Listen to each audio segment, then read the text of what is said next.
నామములో అందరికీ వందనాలు తెలియజేస్తున్నానండి. దేవుని ప్రేమ ఇదిగో, జనులార భావంబునను తెలియరే, కేవలము నమ్ముకొనినా పరలోక జీవంబు మనకబ్బును, పరలోక జీవంబు మనకబ్బును.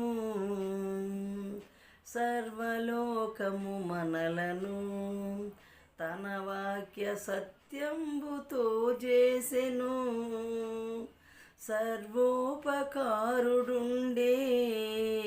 మన మీద జాలిపరుడై ఉండెను, మన మీద జాలిపరుడై ఉండెను. మానవుల రక్షింపను దేవుండు తన కుమారుని